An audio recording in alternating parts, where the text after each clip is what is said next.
Hello दोस्तों, स्वागत आप सभी का आपका अपने चैनल बेसिक नॉलेज में। दोस्तों फाइनली आप सभी का इंतजार समाप्त हुआ। जी हां दोस्तों, फाइनली आप सभी के लिए पत्र लेखन का वीडियो लेकर आ चुके हैं। और एक ट्रिक से दोस्तों, कोई भी पत्र आप लोगों से पूछे, इसमें बात करेंगे दोस्तों औपचारिक पत्र का। आप लोगों का दो पत्र पूछेगा, एक औपचारिक और एक अनौपचारिक। इसमें हम लोग बात करेंगे औपचारिक का। इसके बाद नेक्स्ट वीडियो दोस्तों और एक आएगा जिसमें अनौपचारिक बता देंगे, क्योंकि एक में दोनों फिर मर्ज होता क्रिएटिव हो जाता है। इसलिए एक ही वीडियो में आप लोग औपचारिक बताएंगे और दूसरा वीडियो में अनौपचारिक बता देंगे। ठीक है, वीडियो को पूरा थोड़ा पेशेंस से देखिएगा ताकि एग्जाम में अगर कोई भी सवाल पूछे तो छूटे नहीं। थोड़ा बस मैं जो ट्रिक का प्रयोग किया हूं, क्योंकि देखिए इसमें मेन फॉर्मेट होता है, उसके बाद तो हिंदी है, आप लोग खुद से लिख सकते हो ना। तो चलिए देखते हैं कि इसमें कैसे आप लोग को लिखना है पत्र, और उसका कोई भी सवाल पूछे तो कैसे इसको कर सकते हो। ठीक है, कल जो हिंदी का एग्जाम होने वाला है उसमें बहुत महत्वपूर्ण है ये पत्र लेखन, क्योंकि एक सवाल तो भैया इससे फिक्स है, या तो औपचारिक या फिर अनौपचारिक। आपको जो अच्छा लगेगा वो आप लिख सकते हो। चलिए देखते हैं। तो देखिए यहाँ पर पत्र लेखन दो टाइप का होता है दोस्तों, एक होता है औपचारिक, एक होता है अनौपचारिक। आप लोग दोनों बताएं। अभी औपचारिक मतलब होता है जिनके साथ व्यक्तिगत संबंध नहीं होता है, ना हो, मतलब जैसे कोई ऑफिशियली वर्क हो गया, स्कूल के शिक्षक को लिख रहे हो, प्रधानाचार्य को लिख रहे हो।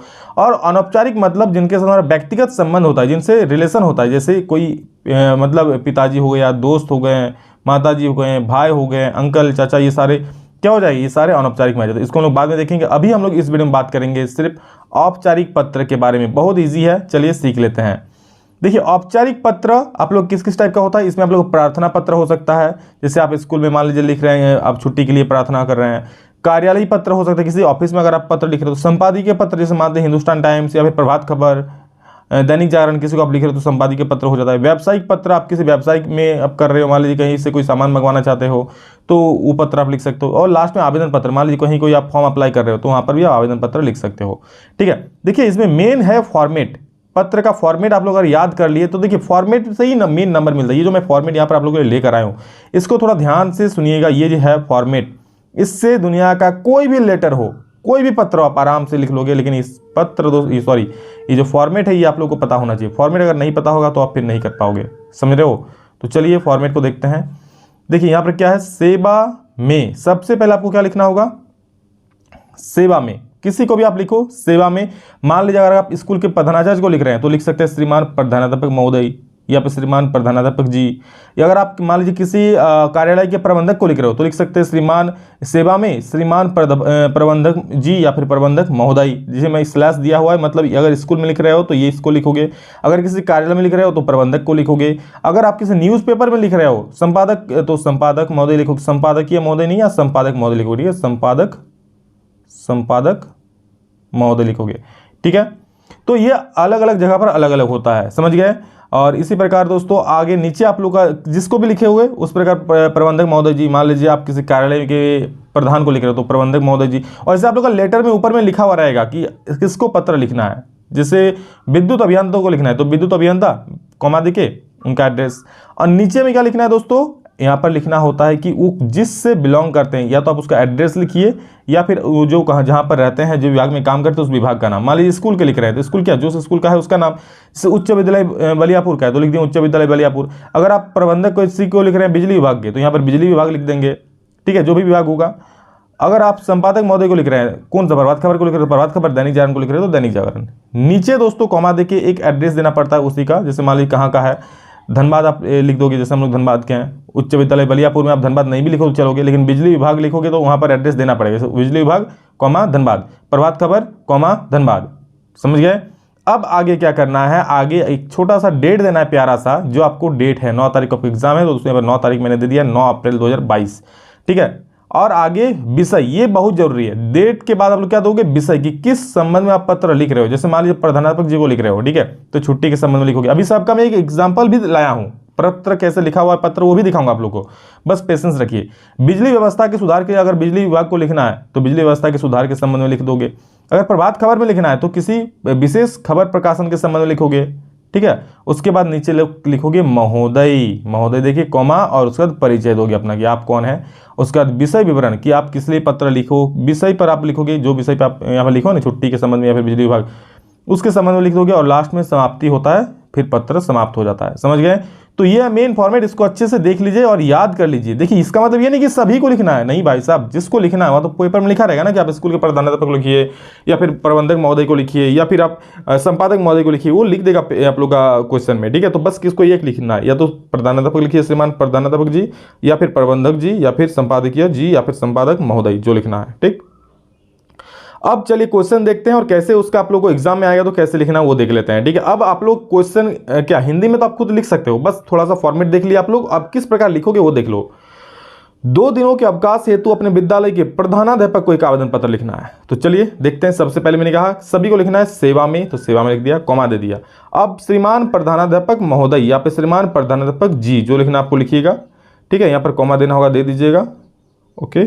अब आगे क्या, अब आगे कौन से विद्यालय के प्रधानाध्यापक, कहाँ से बिलोंग करते हैं ना, अपना एड्रेस बोले थे ना वहाँ पर, तो उच्च विद्यालय बलियापुर के हैं, तो उच्च विद्यालय बलियापुर, आपका जो भी स्कूल होगा अपना स्कूल का नाम लिख दीजिएगा। दिनांक, नीचे दिनांक दीजिएगा, अगर स्पेस छोड़ के दे सकते हो तो ठीक है, नहीं स्पेस छोड़ेगा तो भी कोई दिक्कत वाली बात नहीं है। 15 मार्च 2022 यहाँ पर दोस्तों दिनांक मैंने लिख दिया है, ठीक है। आप लोग 9 अप्रैल भी लिख सकते हो, कोई भी दिनांक होगा आप चलेगा ना, कोई दिक्कत नहीं है। उसके बाद विषय 2 दिन के अवकाश हेतु प्रार्थना पत्र, देखिए पत्र में लिख दिया है कि आप लोग 2 दिनों के अवकाश के लिए लिखिए, और किसको लिखिए तो प्रधानाध्यापक जी को लिखिए, उसी प्रकार पत्र में लिख देगा कि किसको लिखना है, समझ गए।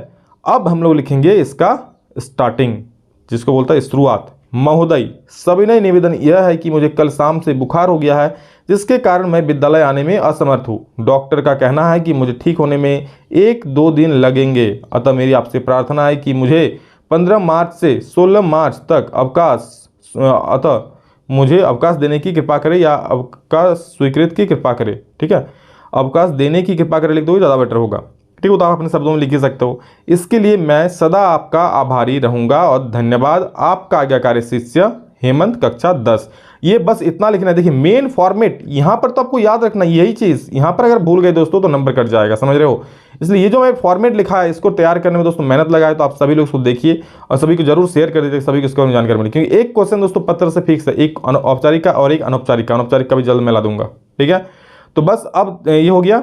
अब इसको आप लोग बड़ा करके भी लिख सकते हो, बड़ा करके भी अपना लिख सकते हो कि हाँ मेरा तबीयत खराब है, मैंने डॉक्टर को दिखाया तो डॉक्टर ने कहा कि हाँ बहुत तबीयत खराब है, या फिर जो भी आप बना के लिख सकते हो वहाँ पर, और बड़ा करके लिख सकते हो, लेकिन ज़्यादा बड़ा लिखने की जरूरत नहीं है। जिस प्रकार का नंबर रहेगा उस प्रकार से आप लिखोगे, ठीक है। 5 नंबर आएगा तो बड़ा लिखोगे, 3 नंबर का रहेगा तो छोटा लिखोगे थोड़ा।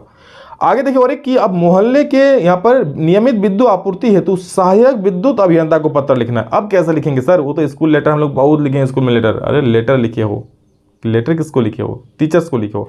अब दोस्तों क्या इसको लिखना, अभियंता को लिखना है, ठीक है। चलिए देखते हैं कैसे लिखना है। सेम फॉर्मेट वही रहेगा। सबसे पहले हम क्या लिखते हैं सेवा में, उसके बाद सेवा में आप किसको लिख रहे हो वहां पर लिखिए प्रधानाध्यापक महोदय लिखे थे, यहाँ पर क्या लिखेंगे सहायक अभियंता, सेवा में सहायक अभियंता, ठीक है। सहायक अभियंता महोदय भी लिख सकते हो, कोई दिक्कत वाली बात नहीं है। उसके बाद नीचे कौन सा कहाँ से बिलोंग करते हैं, तो बिजली विभाग से बिलोंग करते हैं, कॉमा धनबाद से है, ठीक है। अब दिनांक लिख दिए 9 अप्रैल 2022। विषय किस लिए लिख रहे हो लेटर, पत्र बिजली आपूर्ति की समस्या के लिए। अब यहां से आप स्टार्ट करोगे, महोदय हम सभी हीरापुर के निवासी है। आप ये भी लिख सकते हो, महोदय सविनय निवेदन यह है कि हम सभी हीरापुर के निवासी है और यहाँ पर बिजली की बहुत समस्या, अपने हिसाब से लिख सकते हो, ठीक है। जैसे मैंने यहाँ का लिखा है कि महोदय हम सभी हीरापुर के निवासी है और आपको सूचित करना चाहेंगे कि हमारे इलाके में घंटों तक बिजली नहीं आती। हम पिछले 1 वर्ष से शिकायत कर रहे हैं, लेकिन इसकी कोई अस्थायी निवारण नहीं हो सका। शाम के समय तो नियमित रूप से बिजली नहीं आती, रात को अगर बिजली आती भी है तो वोल्टेज इतना धीमे होता है कि उससे बत्ती पंखे कुछ भी नहीं चल पाते। अब तो समस्या और भी विकट है, क्योंकि अगले सप्ताह से ही बच्चों की परीक्षा शुरू होने वाली है, शुरू होने वाली नहीं है, शुरू हो चुकी है, ठीक है। इसलिए हम सभी आपसे अनुरोध कर रहे हैं कि हमारी समस्या का जल्दी से जल्दी निवारण करने की कृपा करें। हम आपकी इसी तरह की हम आपसे इसी तरह की मदद के लिए आभारी होंगे। हाँ, हम आपकी इस तरह की मदद के लिए आभारी होंगे, ठीक है। तो बस इसको आप लोग खुद से नहीं लिख सकते हो, इसको को याद करना है, बिल्कुल नहीं। आप समझ लो क्या लिखना है। हाँ, सेवा में श्रीमान महोदय, सेवा में श्रीमान प्रधानाध्यापक, अपना एड्रेस लिख दिए, महोदय हम सभी हीरापुर के निवासी, या फिर आप कुछ और भी बनाकर लिख सकते हो, कोई दिक्कत वाली बात नहीं है। लास्ट में आपके आभारी समस्त हीरापुर वासी, समझ गए। अब आगे देखिए और एक है कि अपने क्षेत्र में पेड़ पौधों की अनियंत्रित कटाई को रोकने के लिए जिला अधिकारी को पत्र लिखिए। किसी को भी आए, औपचारिक पत्र अगर आए, ऑफिशियल लेटर अगर आए, तो सेम फॉर्मेट जैसे मैंने बताया वैसे याद रखना। सबसे पहले सेवा में, फिर उसका क्या है पद या फिर कौन है वो लिखना है, उसके बाद उसका एड्रेस लिखना है, विषय लिखना है, बस हो गया। सेवा में किसको लिखना है, जिला अधिकारी महोदय को लिख दिए, जिला अधिकारी महोदय। कहाँ से, बिलोंग करते हैं, धनबाद हो गया। दिनांक लिख दिया 9 अप्रैल, या फिर 9 अप्रैल 2022 भी लिख दीजिएगा, अच्छा होगा बेटर। अब विषय क्या है, अपने क्षेत्र में पेड़ पौधे की अनियंत्रित कटाई की रोकथाम के लिए आवेदन पत्र। समझ गए क्या लिखना है, देखिए महोदय, इस पत्र के माध्यम से मैं आपका ध्यान इस क्षेत्र में हो रही इस पेड़ पौधों की अंधाधुंध कटाई की ओर दिलाना चाहता हूं। कुछ स्वार्थी लोगों ने अपने लाभ के लिए प्रशासनिक नियमों की अनदेखी कर वृक्षों की कटाई कर रहे हैं, या फिर ऐसे लिख सकते हो कि कुछ प्रशासनिक लोगों ने सिर्फ अपने लाभ के लिए वृक्षों की कटाई कर रहे हैं। वृक्षों की कटाई से आसपास का वातावरण प्रदूषित हो रहा है, साथ ही क्षेत्र की प्राकृतिक सुंदरता भी समाप्त हो रही है। अतः आपसे नम्र या फिर विनम्र निवेदन है कि इस अंधाधुंध कटाई को प्रतिबंधित करें, जिससे इस क्षेत्र के निवासियों का स्वास्थ्य प्रभावित ना हो और प्राकृतिक सुंदरता को भी नुकसान ना हो। आपके द्वारा की गई इस कृपा के लिए हम सदैव आपका आभारी रहेंगे। दोस्तों आगे देखिए, धन्यवाद भवदिया रमेश कुमार। तो ये था दोस्तों आप लोग कुछ लेटर, बस हिंदी है, समझ जाइए इसको, आप लोग कैसे भी इसको लिख ही सकते हो, ठीक है। यहाँ पर ये लेटर था कि आपका ध्यान जा रहा है कि पेड़ों की कटाई कर रहा है, तो उस पर तो आप लोग ऐसे को घुमा कर भी कुछ किसी तरह भी लिख सकते हो, लेकिन हाँ फॉर्मेट भैया ये रहना चाहिए। फॉर्मेट अगर बदल दोगे तो नंबर हो सकता है फिर कट जाए, इसलिए इस फॉर्मेट को आप लोग नहीं बदलो, ठीक है। जो मैंने अरे यार जो फॉर्मेट ने बताया, समझ गए। तो बस सभी को शेयर कर दीजिए। नेक्स्ट दोस्तों आप लोग हम औपचारिक तो हो गया, अनौपचारिक पर भी हम वीडियो ला देंगे, और बहुत सारे वीडियोस अपलोड हो रहे हैं चैप्टर वाइज, ग्रामर पोर्शन, सभी को देखिए, वीडियो सेक्शन में सारे वीडियोस मिल जाएंगे, बस उससे लाभ लीजिए और सभी को शेयर कीजिए ताकि उनको भी इसका लाभ मिले। चलिए दोस्तों, love you all, thank you, love you. अभी के लिए इतना ही, फिर मिलेंगे नेक्स्ट वीडियो में जल्द ही, तब तक के लिए जय हिंद, वंदे मातरम।